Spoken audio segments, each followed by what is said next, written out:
Well, Martin Bernklau is a journalist who lives in the city of Tübingen, which is in the south of Germany. And for decades, he's been reporting on the local courts. About a year ago, he pivoted his journalism into arts reporting. And he was curious to know how his arts reviews were tracking. Now, his Microsoft system suggested that he use Copilot to do the search, which is the AI platform attached to Bing, which is the Microsoft search platform. So he starts dialoguing with Copilot and he gets a huge shock because Copilot tells him that Martin Bernklau is a convicted child abuser, has been convicted of defrauding the elderly, has escaped from a psychiatric institution and is guilty of many, many other crimes. Now, what appears to have happened is that these are all crimes and court cases that over the years Martin Bernklau had reported on. And what had happened was that when the AI platform scraped the internet, it came to total wrong conclusions or hallucinations about who Martin Bernklau is. And just another detail, not only did it say this is who he is, it also gave his telephone number, his address and a route map to his house. My goodness, so what did he do when he discovered these hallucinations? Well, he took a couple of steps. He approached the prosecutor in his local town. I don't think that step led to anything happening. He also approached the German Office of Data Protection, and that office contacted Microsoft's European HQ in Dublin, and they said they would look at it.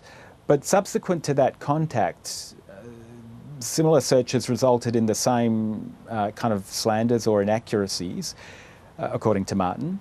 But Martin tells me just in recent weeks, when you type his name into this platform, nothing comes up at all. And it would appear that what has happened is, well, according to Martin, is that it can't deal with the inaccuracies, so it's kind of scraped him from the system totally and won't respond to any queries about him.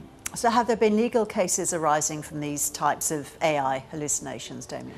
Well, Martin certainly is considering it, but when he talked to a lawyer in Germany, the lawyer said, look, we don't know if this would, how long it would take to resolve, whether you'd get a good outcome, and it would be very expensive. Have there been other cases? Well, here in Australia, just earlier this year, what was going to be the big, probably world test case was dropped.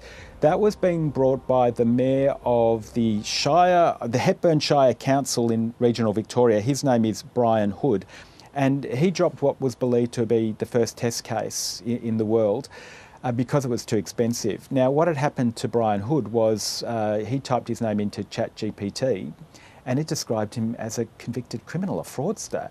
In fact, Brian Hood is the polar opposite. He is a very highly respected whistleblower who came forward when he realised that there was something wildly amiss at a subsidiary of the Reserve Bank of Australia, and he's widely respected for having brought that criminal behaviour to light.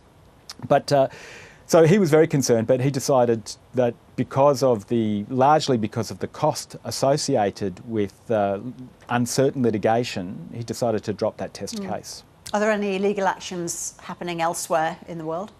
Well, the one that is going ahead is perhaps not surprisingly in the more litigious United States, and that involves a radio and podcast talk show called Mark Walters, and he's suing OpenAI, the company that owns ChatGPT. Now, Walters hosts a program called Armed American Radio, which discusses and promotes gun ownership in the USA, and ChatGPT had hallucinated that he was actually being sued by another organisation, or an organisation called the Second Amendment Foundation, which is a US-based organisation that also supports gun rights. Somehow ChatGPT had hallucinated that he was being sued for defrauding this organisation, when in fact he'd had nothing to do with it. He'd never worked for it, and this was just a total hallucination.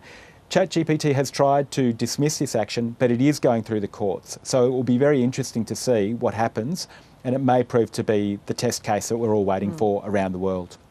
More on the Law Report on RN at 6 and on the ABC Listen app. Damien, thank you. Thank you.